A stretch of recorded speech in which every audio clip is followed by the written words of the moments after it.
This story is about an organisation that has got innovation baked into its culture. Again, just like this, it came out of a sector that was so traditional. It was probably the oldest and most traditional form of entertainment, circus. It had always been done in a certain way. Now, this story, like many epic journeys, it begins with a young man in search of his destiny in a strange place. Hello there. Don't worry. I'm just telling the story about some innovation, a company that's put innovation right at the heart of its offer. And this young chap, Guy Liberté, he went off to France and he fell in love with street performance and the traditions of European circus. So when he came back to Quebec, he went to a small town called Bay-Saint-Paul, where others performers burned with the same passion as him. Fire breathers, stilt walkers, jugglers. They performed on the streets during the day and then slept in cheap hostels at night, making just enough money to get by. Then one of them came up with an idea for a PR stunt. A 56-mile stilt walk to Quebec City. Now, it got them a lot of attention and a little bit of money, and it got them a grant from the Quebec government, who gave them a whopping $30,000 to start their own homegrown circus, which they called Cirque du Soleil. I think that we were just trying to have a job. We work on the street, and we were trying to have a job. See, the first innovation they did, they got rid of the dirt floor and the animals. And in their place, they had live musicians, acrobats, stilt walkers. It was a hit in Quebec, but when it went to Toronto, it flopped.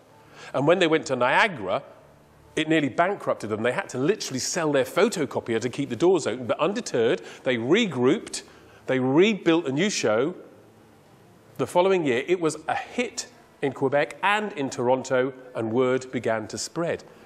Then, a year later, Guy Liberté took a risk, and we're going to talk about risks.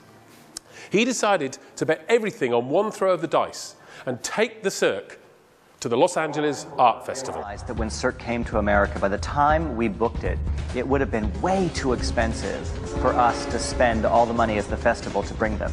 So the deal was we would give them the premiere slot, they would front the cash to come, and then the ticket revenue would flow directly to them. And I think most people don't realize that all the money to bring it down, all that money was spent by Guy. The Guy had to commit to do that, which is fantastic, really. But with that fantastic risk has gone this sensational reward. And I don't think anyone today thinks he made the wrong decision. Well, see, let's talk about risk. They only had enough money to get the troupe to Los Angeles. They actually all went there on one-way tickets. If they didn't wow the really fickle Los Angeles audience, it was a flop. They had to give the performance of their lives that night. Here's a question. What kind of performance do you think they gave? Stunning one. It was wonderful. The big talk show host at the time was a guy called Johnny Carson. And before his show, he does a monologue. But before the monologue, he stopped and he said, "Did any of you guys see that show on the beach last night? It was the most incredible thing I've ever seen." And from that moment on, they were sold out. And that really, for me, marked the beginning of what I like to call Cirque's global domination of the human imagination. They took a traditional thing like the circus and they injected innovation and transformed it. By getting rid of the dirt floor and the animals, they opened up the possibilities for ground and aerial acrobatics. They turned performers into artists. They turned the circle of the circus into a theatre stage. They created new worlds with their sets and pyrotechnics and never-before-seen creatures with their costumes and their makeup. Some people say Cirque reinvented circus, but they didn't. They created something totally new. Ask yourself, does this look like any circus?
So how successful have they been? Well, right now, there are 8 Cirque shows running back-to-back against each other in Las Vegas. 8. And on top of that, you've got the other permanent installations they have around the world and the touring shows. In other words, the biggest competition that Cirque have is Cirque. Because they innovated, because they went into a space that was so traditional, it had become almost unmovable. But when that innovation dropped in there, it transformed everything. So many things became possible that you could never have thought of before, simply by getting rid of the dirt floor. So, and now, if anyone tries to do a Cirque show, they just look like a kind of a pale rip-off. And how have they done that? How have they done that? Well, as I said at the beginning, they baked innovation right into the heart of what the business is all about. Indeed, the most prestigious award you can win at Cirque is the Guy Liberté Innovation Award. They have managed to create a culture whereby every person in that organisation, every person, whether they are putting the beads on the costumes, whether they're making the sets, whether they're running administration, no matter what they're doing, every single person in that organisation also knows that their job is to innovate. And they've done this through a process of collaboration. Every day after each show, the whole troupe gather in the auditorium to discuss what went right and what went wrong. Because they have to get things right. Ask yourself, that's after 10 years of doing 5 shows a day. When was the last time you got together with your team to talk about how things were going? Last week? Last month? Or was it only every time something goes wrong? To be the best in the world, that's what you do. Higher than what we achieve now. And higher in a sense of not what we achieve in terms of shows or success, box office success. I think it will be in how you achieve, how to deal in a very nice way, in a very good way, with the success and the power that we have today.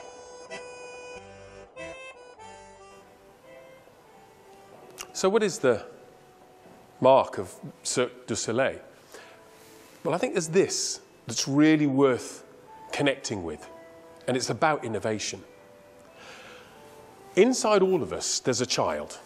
And that child might have had their dreams crushed or their hopes shattered, but that child is still there. It still wants to play. It still wants to create. And when Cirque du Soleil come on stage, that child in all of us, that innovation within all of us, comes out to play too. It's amazing.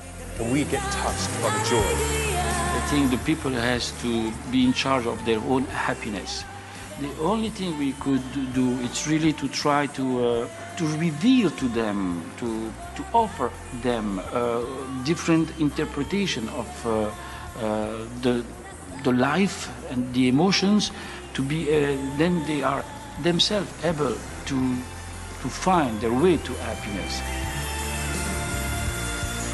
It seems pretty limitless to me what they can invent, what they can sort of brand, in the same way that other great minds like a Walt Disney, other people who invent, can keep recreating and recreating. I would hope and I imagine that that will be the saga of Cirque du Soleil when we look back maybe 50 years from now.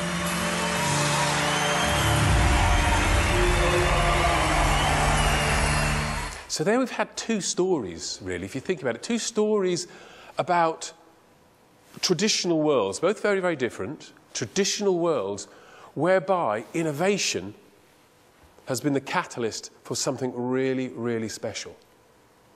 And how do you get to that? How do you get to that point of being able to truly innovate? Well, I think there's a really powerful lesson for us all in the Cirque du Soleil story. In other words, what he did was he got rid of the dirt floors and the animals. Now, if you're a circus, you're in the circus business, a kind of dirt floor and some animals are fairly essential, right? You know, hold on, it's a circus. You're going to, sorry, Guy, you're going to do what? You're going to get rid of that? Are you mad? But he wasn't mad at all. Because in getting rid of the dirt floor and the animals, in lifting that up out of the way, a whole range of new possibilities became apparent. And we've seen the outcome of it. So, we're going to serve high tea in a moment. During high tea, let's have a conversation with each other. Let's just imagine for a moment that we have the ability, like Guy Laliberté, to get rid of some of the dirt floors that are in this industry. Some of the things that we think always have to be there, that maybe get on our nerves a bit, or maybe we think, I couldn't possibly do it without it. Those, grab them, yeah? Play with them. You've got a beautiful, lovely kind of 15 or 20 minutes to throw some silly ideas around with each other. What are the dirt floors in your industry? So have a good old think about that and enjoy a good old high tea. Thank you very much.